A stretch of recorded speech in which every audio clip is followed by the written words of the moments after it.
Corona తర్వాత ఇప్పుడు ప్రపంచాన్ని వణికిస్తున్న జబ్బు ఎంపాక్స్. దీనినే మనం ఇంతకు ముందు మంకీ పాక్స్ గా చెప్పుకున్నాం. కాంగోను కకావికలం చేస్తోంది, మెల్లిగా ప్రపంచమంతా పాకుతోంది. ఇప్పటికే పాకిస్తాన్ లో 4 కేసులు నమోదయ్యాయి. ఒక్కో దేశంలో కేసులు నమోదవుతూనే ఉన్నాయి. దీంతో వరల్డ్ హెల్త్ ఆర్గనైజేషన్ ప్రపంచాన్ని హెచ్చరించింది.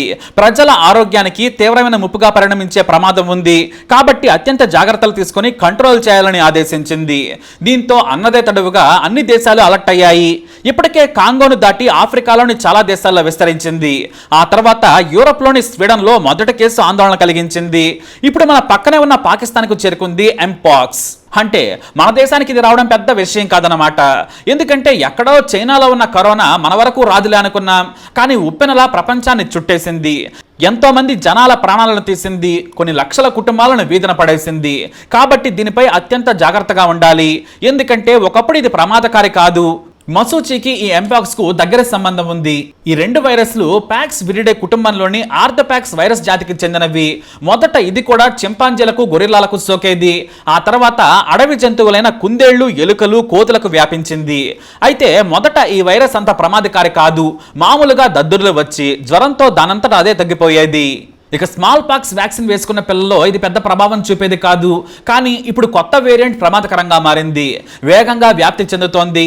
అంతెందుకు, ఎంపాక్స్ సోకిన వారిలో 10% మరణాలుంటాయని కూడా తెలిపోయింది. ఇప్పటికే కాంగోలో చాలా మంది మంకీ పాక్స్ తో చనిపోతున్నారు. మరి అసలు ఇది ఎలా సోకుతుంది అనేది చూద్దాం. మామూలుగా అయితే మంకీ పాక్స్ ఇన్ఫెక్షన్ కు గురైన మనుషులతో సన్నిహితంగా మెలిగినప్పుడు ఈ వైరస్ మరో వ్యక్తులకు సోకుతుంది. అంటే అలా దగ్గరగా ఉండగానే ఇన్ఫెక్షన్ రాదు, వారు ఉమ్మేసినప్పుడు లేదంటే మూత్రం శరీరానికి తగిలితే మంకీ పాక్స్ వచ్చేస్తుంది. అలాగే ఈ వైరస్ అధికంగా సోకిన వారు గాని గట్టిగా తుమ్మితే అప్పుడు కూడా శరీరంలోకి వైరస్ వెళితే అంతే. ముఖానికి ముఖం, రోగి చర్మం ఇలా తాకితే రకరకాల పద్ధతుల్లో వైరస్ కొత్త వ్యక్తులకు రోగుల నుంచి వ్యాప్తి చెందుతుంది. ఇంకా సులువుగా పుండ్లున్న వారు, గాయాలైన వారి శరీరానికి ఈ వైరస్ ఉన్న రోగి స్రావం అంటితే సులభంగా కొత్త వ్యక్తులకు వైరస్ ప్రవేశిస్తుంది. ఇక ఇన్ఫెక్షన్లో ఉన్న వారితో లైంగిక సంపర్కం చేసినా కూడా ఈ మంకీ పాక్స్ సోకుతుంది. మరీ ముఖ్యంగా చిన్నపిల్లలు జాగ్రత్తగా ఉండాలి. 10 ఏళ్ల లోపు వారికి ఇమ్యూనిటీ తక్కువగా ఉంటుంది కాబట్టి వారికి ఈ మంకీ పాక్స్ సోకే ప్రమాదం ఎక్కువగా ఉంటుంది. అయితే ఈ జబ్బు మనకు తెలియకుండా మనకు వ్యాప్తి చెందే ప్రమాదం ఉంది. ఈ జబ్బులో ఇదే ప్రమాదకరమైనది. మన ఒంట్లోకి వైరస్ సోకిన వారం రోజుల వరకు మనకు లక్షణాలు కనిపించవు. మరికొంతమందికి 2 వారాలైనా కూడా ఈ జబ్బు సోకినట్లు తెలియదు. వైరస్ ఒంట్లోకి వచ్చిన 7 నుంచి 17 రోజుల తర్వాత చర్మంపై పొక్కులు, దద్దుర్ల రూపంలో జబ్బు బయటపడుతుంది. ఈ లోపే వీళ్ళు కొత్త వారికి ఈ జబ్బును అంటించే ప్రమాదం ఉంది. మరీ ముఖ్యంగా కుటుంబ సభ్యులకు శరీరం మీద కూడా చాలా నెమ్మదిగా విస్తరిస్తుంది. మొదట అక్కడక్కడ చిన్న పొక్కులు వస్తాయి. అలా వచ్చినా కూడా దాన్ని మనం మంకీ పాక్స్ గా గుర్తించాం. ఇలా 2 వారాల తర్వాత తీవ్రత పెరిగి ఒళ్ళు మొత్తం పొక్కులు, దద్దుర్లు వస్తాయి. ఇక ఆ వచ్చిన దద్దుర్లుగానే ఉంటాయి. కానీ ఇక నీటి పొక్కులకు చీము పడుతుంది. కొన్నిసార్లు పొక్కులు చర్మం లోపలి వరకు వ్యాప్తి చెందుతాయి. ఆ తర్వాత జ్వరం తీవ్రమవుతుంది. దద్దుర్లు, పొక్కులు ఉన్న చోట నొప్పి వస్తుంది. చీము పట్టి మరింత ఇబ్బందిగా మారుతుంది. వెంటనే చికిత్స మొదలుపెట్టినా ఇవి తగ్గడానికి సమయం పడుతుంది. అయితే 4 రోజుల తర్వాత చాలా మంది రోగులకు కొత్త పొక్కులు రావు. ఇంకొంతమందిలో 4 రోజుల నుంచి 8 రోజుల తర్వాత కొత్త దద్దుర్లు కానీ పొక్కులు కానీ రావు. ఇక లింఫ్ గ్రంథులు పెద్దగా అవుతాయి. అయితే ఇక్కడ ముఖ్య విషయం గుర్తుంచుకోవాలి. దద్దుర్లు రావడానికి ముందుగా మెడ, గజ్జలు, చంకల దగ్గర బిళ్ళలు ఏర్పడి నొప్పి పెడతా ఉంటాయి. ఈ లక్షణం కనిపించిన వెంటనే అలర్ట్ అయితే ముందుగానే దీని నుంచి చికిత్స తీసుకుని బయటపడొచ్చు. మన కుటుంబ సభ్యులు, స్నేహితులు ఈ వైరస్ బారిన పడకుండా కాపాడుకోవచ్చు. ఇక మామూలుగానే ఇది తగ్గుతుంది, కానీ సమయం పడుతుంది. దద్దుర్లు, పొక్కులు మెల్లుగా మానుతాయి. కనీసం 2 వారాల్లో తగ్గిపోతాయి. ఇక పొక్కుల దగ్గర మచ్చలుంటాయి. ఇక పొక్కులు మానే సమయం నుంచి కొత్త వారికి వ్యాప్తి చెందదు. కాబట్టి జాగ్రత్తగా ఉండడం చాలా మంచిది. మరి మంకీ పాక్స్ వస్తే భయపడాలా అంటే ఖచ్చితంగా. ఎందుకంటే ఇమ్యూనిటీ లేని వారికి ఇది ప్రాణాంతకం కావచ్చు. వెంటనే వైద్యులను సంప్రదిస్తే భయపడాల్సిన అవసరం లేదు. ఇది కొత్త జబ్బు కాదు, కానీ తీవ్రత పెరిగిన జబ్బుని చెప్పొచ్చు. జ్వరానికి డాక్టర్లు పారాసెటమాల్ ఇస్తారు. ఇక దద్దుర్లు, పొక్కులు వస్తాయి కాబట్టి అవి తగ్గాలంటే యాంటీబయాటిక్స్ తప్పనిసరి. ఇక మంచి ఆహారం తీసుకోవాలి. ద్రవాలు ఎక్కువగా తీసుకుంటే చాలా మంచిది. కొందరికి సెలైన్ ద్వారా కూడా ద్రవ పదార్థాలు ఎక్కించాల్సి రావచ్చు. వీటికి ఇప్పటి వరకు టెకోవిరిమట్ అలాగే సిడోఫోవిర్ యాంటీవైరల్ మెడిసిన్స్ ఇస్తున్నారు. రోజుకు 2 సార్లు 2 వారాల పాటు తీసుకోవాలి. బ్రిన్సీ డెవోఫిర్ మందును 200 mgని డాక్టర్లు వారం పాటు ఇస్తున్నారు. ఇవి తెలుసు కదా అని సొంత వైద్యం మాత్రం తీసుకోవద్దు.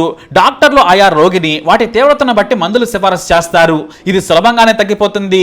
కానీ దద్దుర్లు పొక్కులను చూస్తే ఎవరికైనా భయం వేస్తుంది. మన కుటుంబ సభ్యులు కూడా ఇబ్బంది పడతారు, మరీ ముఖ్యంగా పిల్లలు, వృద్ధులు. కాబట్టి అప్రమత్తంగా ఉండాలి. నాకేం కాదులే అనుకుంటే కరోనా మాదిరిగా అవుతుంది. నాకేం కాదని తిరిగిన వారు కరోనా తెచ్చుకుని ఆసుపత్రుల పాలయ్యారు. కాబట్టి జాగ్రత్తగా ఉంటే మనల్ని, మన చుట్టూ ఉన్నవారనే కాదు సమాజాన్ని కూడా కాపాడొచ్చు. అయితే మన పిల్లలందరికీ మనం ఇప్పటికే మసూచి టీకా ఇప్పించాం. దీంతో తీవ్రత తగ్గుతుందని సిసిఎంబి డైరెక్టర్ రాకేష్ మిశ్రా తెలియజేశారు. దాదాపు 85% తీవ్రత ఈ వ్యాక్సిన్ నుంచి ఉపశమనం లభిస్తుంది. అందుకే ఇంట్లో ఎవరికైనా ఈ మంకీ పాక్స్ సోకితే వెంటనే కుటుంబ సభ్యులంతా ఈ టీకా తీసుకోవాలి. దానివల్ల మీకు ప్రమాదం ఉండదు. సులభంగా తగ్గేదైనా కూడా ఛాన్స్ తీసుకోకూడదు. ఈ వ్యాక్సిన్ నుంచి రక్షణ పొందొచ్చు. అయితే ప్రపంచ దేశాలు సాయం చేసి ఉంటే గనక ఈ వైరస్ ఆఫ్రికా వరకే పరిమితం అయ్యేది. కానీ ధనిక దేశాలు పేద ఆఫ్రికా దేశాలకు మందులు, వ్యాక్సిన్ తో పాటు వైద్య సిబ్బందిని అందుబాటులోకి ఉంచకపోవడంతో ఇప్పుడు ప్రపంచవ్యాప్తం అయిపోయింది. ఆఫ్రికాలోనే కంట్రోల్ చేసి ఉంటే సరిపోయేది. కానీ ప్రపంచ దేశాలు సరిగా స్పందించలేదు. ప్రపంచ ఆరోగ్య సంస్థ కష్టపడినా కూడా ఫలితం లేకుండా పోయింది. మన వరకు వస్తే కానీ మేలుకొనే విధంగా ప్రపంచ దేశాలు వ్యవహరించాయి. ఇప్పుడు మళ్ళీ సీరం లాంటి దొంగ కంపెనీలు తాము వ్యాక్సిన్ తయారు చేస్తున్నామని ప్రకటించాయి. అంటే పనికిమాలిన వ్యాక్సిన్లతో లక్షల కోట్లు సంపాదించుకునేందుకు ఈ మాఫియా వేసే ఎత్తుగడ. కాబట్టి ముందే జాగ్రత్తగా ప్రజలు బాధ్యతాయుతంగా ఉంటే దీన్ని కంట్రోల్ చేయొచ్చు. కాబట్టి అందుకే ఇది కరోనా లాంటి జబ్బే, జాగ్రత్తగా ఉండాలని ప్రపంచ ఆరోగ్య సంస్థ ముందే హెచ్చరించింది. ఈ మంకీ పాక్స్ లోని క్లేడ్ 1P తరహా రకం వైరస్ వేగంగా వ్యాప్తి చెందుతుంది. ఇక జంతువులకు కూడా దూరంగా ఉండడం మంచిది. ఎంపాక్స్ ఎంత ఎక్కువ మందికి సోకితే అంత భయంకరమైన కొత్త వేరియంట్లు పుట్టుకొచ్చే ప్రమాదం ఉంది. కాబట్టి జాగ్రత్తగా ఉండడం మేలు. జనంలోకి వెళ్ళినప్పుడు ఖచ్చితంగా మాస్క్ ధరించండి. ఏ మాత్రం లక్షణాలు కనిపించినా వారు ప్రత్యేకమైన గదుల్లో ఉండాలి, ప్రత్యేక దుస్తులు వాడాలి, వెంటనే ట్రీట్మెంట్ తీసుకోవాలని Tata institute of genetics and society director doctor Mishra తెలియజేశారు. మొత్తంగా అయితే వణికిపోవాల్సిన పని అయితే లేదు, కానీ అలర్ట్ గా ఉండాలి. మనం కరోనా నుంచి పాఠాలు చాలా నేర్చుకున్నాం కదా. ప్రజలు బాధ్యతాయుతంగా ఉండాలి, భయంతో ఉండాల్సిన పని లేదన్నారు మిశ్రా. ఆఫ్రికా మొత్తం కకావికలం చేస్తోంది. మన వరకు రావచ్చు, వస్తుంది కూడా. తక్కువ అంచనా వేయకూడదు. ఎప్పుడు ఇది అనుభవంలా మారుతుందో చెప్పలేం. ఖచ్చితంగా కొత్త స్ట్రెయిన్ మాత్రం వస్తుంది. అది ప్రమాదకరం కావచ్చు. అందుకే బాధ్యతాయుతంగా ఉండాలంటారు ఆయన.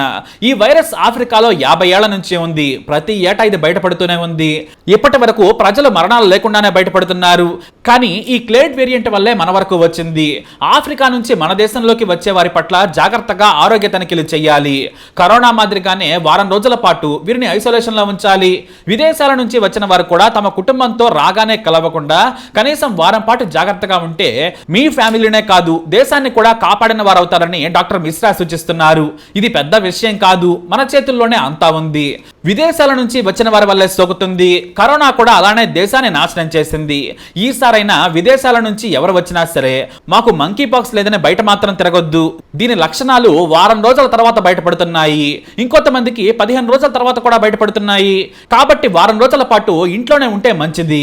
విదేశాల నుంచి వచ్చిన వారికి మొదట ఫ్లూ మాదిరి లక్షణాలు కనిపించగానే సెల్ఫ్ ఐసోలేట్ తప్పకుండా అవ్వాలి. లేదంటే ముందు మీ కుటుంబానికే ప్రమాదం. ఆ తర్వాత ఎంపాక్స్ వైరస్ ఉంటే స్కిన్ ర్యాషెస్ కనిపిస్తుంటాయి. ప్రైవేట్ భాగాల దగ్గర ర్యాషెస్ తో పాటు నొప్పి మొదలవుతుంది. గజ్జల్లో నొప్పి ఉంటుంది. ఆ వెంటనే చికిత్స తీసుకోవాలి. పిల్లలు, వృద్ధులు, బీపీ, షుగర్ లాంటి జబ్బులున్న వారి ప్రాణాలు ప్రమాదాల్లో పడవచ్చు. ఈ దేశాన్ని కాపాడాల్సిన బాధ్యత విదేశాల నుంచి వచ్చిన వారిదే. వారం పాటు ఐసోలేషన్ లో ఉంటే ఈ జబ్బు మన దేశంలోకి రాదు. నిర్లక్ష్యంగా, మూర్ఖంగా ఉండే వారి వల్ల పెను ప్రమాదం ఉందని చెబుతున్నారు Tata genetic and society director doctor Mishra. కాబట్టి విదేశాల నుంచి వచ్చారా, తస్మాత్ జాగ్రత్త.